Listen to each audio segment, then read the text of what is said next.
Good morning, I'm John Joshua Babilonia here to perform another experiment regarding digital electronics. So for this experiment, we'll create a new project that will select our chip, which is PIC16F18875 with the XC8 compiler. So for the project name, I'll go with my default folders for this, which should be experiment 2. So I'll name this as experiment 2.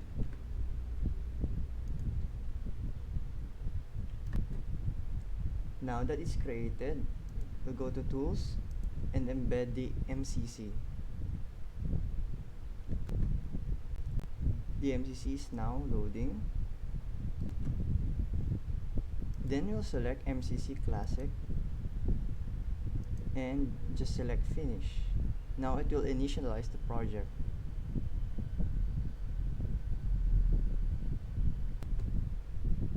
Okay, so from this part, we'll select port RA1 to RA4 in preparation for the second part of this experiment, and select RB4 as our input port. So again, we have ports RA1 through RA4 to act as an output, and then we have RB4 for our input. We'll go ahead in the system module. We have our default setup here with HF into SC, 4 MHz, clock divided by 4, and low voltage programming enabled. We'll go ahead to the pin module and click this so that it becomes digital. So I'll rename this as LED1, here as LED2, RA3 as LED3, and RA4 as LED4, while our input RB4 will be named as, I'll guess, SW1. And then for our input switch, we'll enable the wick pull up.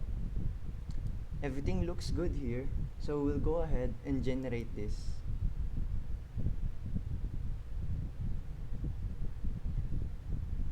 So we have here generation complete message. We'll go ahead to the files and check for our experiment in the main C file. So for the main C file,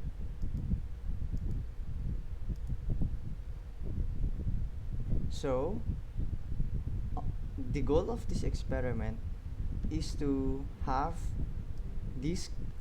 a certain code executed, and that certain code will be if switch get value is 0. Wait, since we have here the variable switch, we'll rename our switch as switch, not SW1. So we'll go ahead in the SW1, edit this as switch, and then generate again.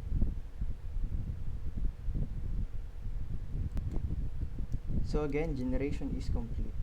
Then we'll go back ahead on our main.c, and we now see that it is now recognized. So if switch is pressed, then we turn the LED, let's say 4, we'll turn LED 4 on.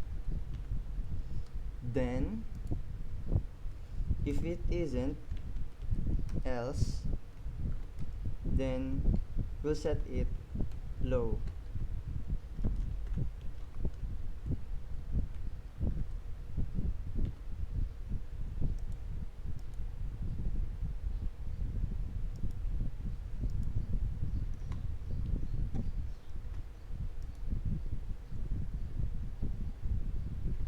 So that is the first code for this experiment. So we'll go ahead and build it.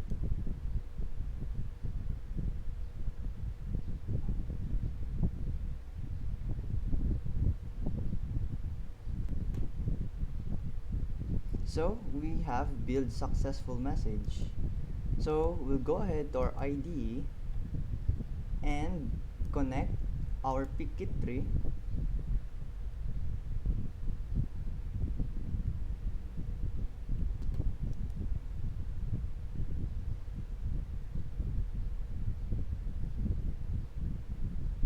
Oh, first we have to enable the settings, advanced mode, enter the password,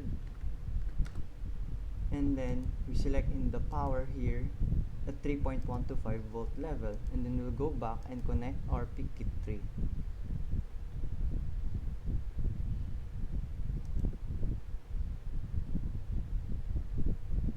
Okay, now that our picket tree is found, we'll go ahead and browse our experiment 2 hex file. Under the disk default production, here we have our hex file. Now that the hex file was loaded successfully, we can now program our chip. Now that programming is complete, we'll go ahead and turn the camera toward our setup here. So here is our setup. As you can see, we have here 4 LEDs. So my scheming was that this LED is LED 1, this LED is LED 2, this LED is LED 3, and this one is LED 4. My thinking was in quadrants. So since this LED is in quadrant 1, this would be LED 1, this is in quadrant 2, LED 2, this is quadrant 3, LED 3, this is in quadrant 4, LED 4, with respect to this center here. So the wiring is a bit messy because of the many LEDs that are present. But for this first part of the experiment, we'll only use LED 4. So when I press the switch, theoretically it should also turn on, and when I do not press the switch, it should be off. So right now it is currently off since I'm not pressing the switch. So let's check if it turns on if I press the switch.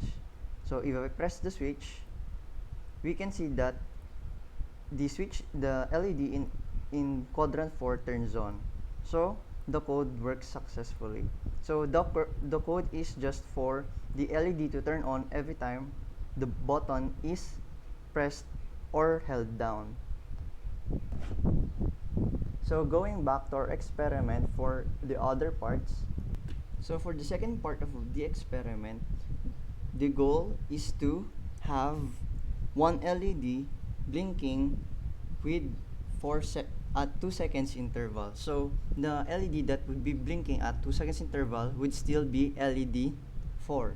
So for that code to work, we'll have first assign something. Let's announce or declare the variable MD as an integer. So MD, or is just a short term for mode, MD is initially 0, where if 0, then it is off, or no LED is turned on.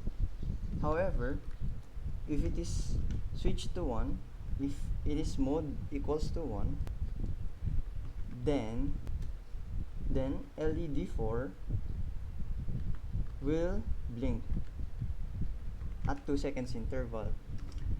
However, we can also integrate the code here for our second part, which would be if the button is pressed for a second, then all LEDs will turn on. However, what we will include here is not the code itself, but just the mode. So we'll indicate if mode 2, since 0 and 1 is already applied or is already having a state. So if we have mode 2, then all LED will turn on. or it could be just toggle. Okay, so now that we have our definitions of the modes in the way already, so we can now define our mode 1. For this first part, we'll only use mode 1. So mode 1 would have LED4 blink if the switch is pressed. So we will not revise this. So if the switch is pressed, then we'll have LED4 blink. So in order to do that, we can have here already LED4 set high. So we can just revise this and turn this to toggle so that it will switch on when it is off and off when it is on. So after that, we'll put in a delay so that a delay that would result to a period of 2 seconds interval. In milliseconds, that would be 2000 milliseconds. So else we'll set the LED low.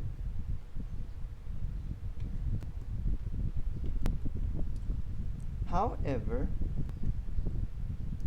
in order for me to make this code more interesting, I will erase all of this and replace it with a nested conditional statement. So I'll just have here MD is equivalent to, so we have here the quantity, which would be the conditional, and it would be assigned. So this conditional is nested. So I'll have here switch get value is equal to 0, and then having a question mark here indicates that this is the conditional statement. So if the conditional statement is true, then we'll turn the mode to 1. So we'll assign it the value of 1. And if it is false, colon means the next argument. So if it is false, we'll have, and if it is false, we have mode 0 where it is off. So since this is a nested conditional, we should indicate here that we have another set. So we'll add here another condition, which would be if MD is equal to 0. So let me read it once again. If the switch is pressed and MD is equal to 0, if that is true, we'll assign MD as mode 1. However, if the switch is pressed and the mode is not 0, that is to sure that it is false. If it is false, that means that the mode is equal to 1. So we'll revert it back to 0. So in order to do so, we have the false here assignment as 0. Since this is a nested conditional, we should have the false part of our first conditional, because this part is just the true part for this conditional. So in order for us to get to the second part of the conditional, we have semicolon, and then we have here another set. We'll just assign this as a null function. So in order for this to be a null function, we'll just ask if MD is equal to 0. Then if it is true, we'll assign MD as the value of MD, or just retain. And if it is false, we'll just assign MD equals MD, which is also retained. So this part of the function is just a placeholder so that it will not return a syntax error if we neglected to put something here, because in a nested conditional statement, something needs to be in the false part and the true part of the nested conditional statements. Now we'll put the semicolon to seal it. So after having that, we'll now have if the mode is 0, then it is off, right? So if it is 0, then all LEDs from LED 1 is set low. and not just LED 1 but all LED. So we'll just copy and paste this.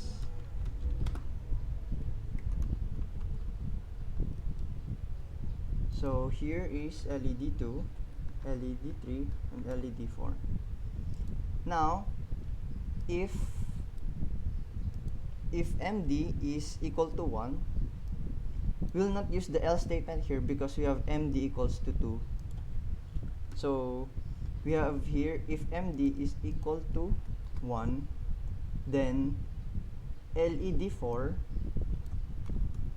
should be blinking within an interval of 2 seconds. So we have here LED 4, we'll toggle it instead and have here a delay in milliseconds of 2000. That would be equivalent to 2 seconds. So this is our code. First, we have a nested conditional here that assigns a value for our mode. Then these two statements here executes that mode. Now we'll go ahead and build it.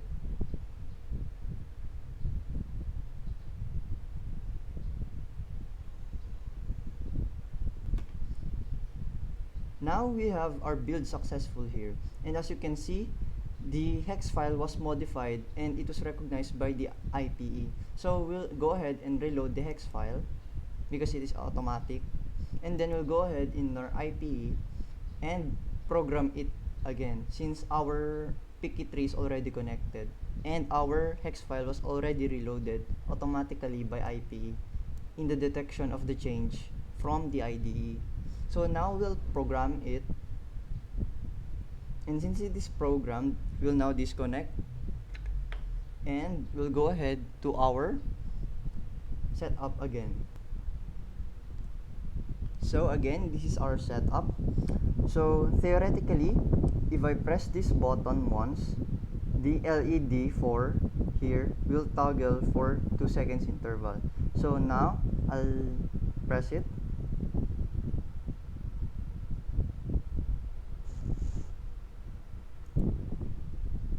Okay, so last time the power source was off, so now I have ensured that the power source is on.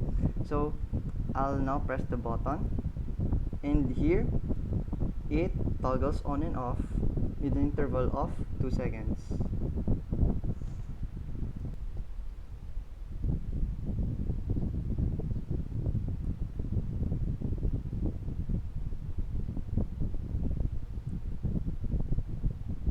So as seen, the LED blinks with an interval of 2 seconds.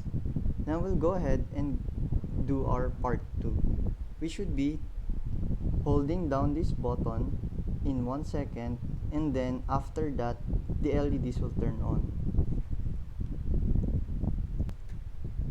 So we need to first erase this part since we'll not be doing that. So now our goal is if mode is equal to number 2. So but first we have to retain mode 0. So we'll just retain mode 0. Okay, now that we have mode 0, we'll now go ahead for the condition of pressing it in 1 second.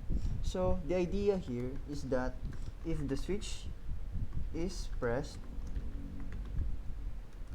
value with a capital, so if it is pressed, then I'll have to enter a delay of 100 milliseconds. Why a delay of 100 milliseconds? That is to ensure that the person or the controller is, or the button is not just pressed 100. So if the button is pressed, there is a very likely chance that a press is less than 100 milliseconds, but a hold should be 1 whole second. So after 100 milliseconds, we'll now check if the button is still pressed. So after 100 milliseconds, if the switch is still pressed here, then we'll have a delay of 900 milliseconds. Why a delay of 900 milliseconds? That is because 100 milliseconds plus a delay of 900 milliseconds is equal to 1000 milliseconds or 1 second. That is equivalent to holding it. So after 900 milliseconds, we have to check if the switch is still pressed. So if it is still pressed after 900 milliseconds, that is to say 1000 milliseconds with respect to 0, then we can now safely assign mode equals to. So if anything here does not happen here, so we'll check here, then you have an else statement, else then mode is equal to 0. Then we'll close the statement. Then after that, we have the execution here. Of course, mode equals 0. Then we'll have here for mode 2. For mode 2, we have to toggle the all LEDs. So for mode 2, we'll have here, just replace this with toggle.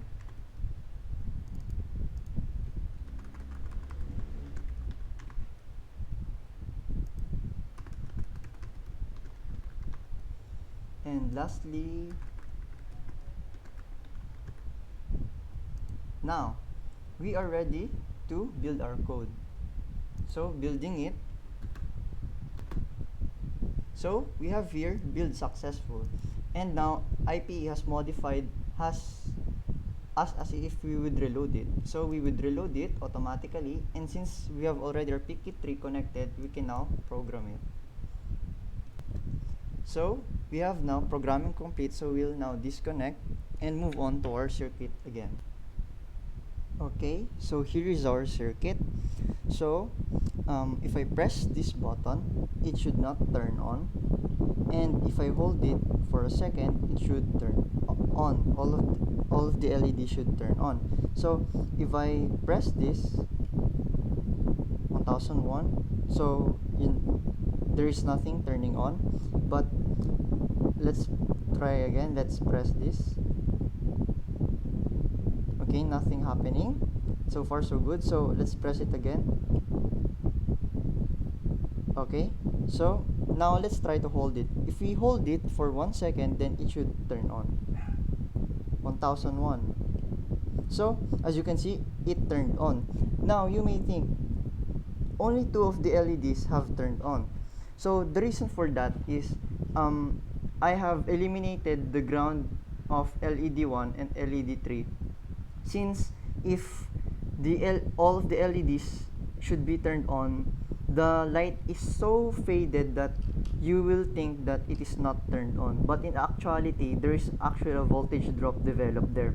However, for this reason, I have eliminated the ground connecting LED 1 and LED 3 to the grounds, for the reason of the distributed voltage is so low that you cannot see even with the camera the turning on of the LED.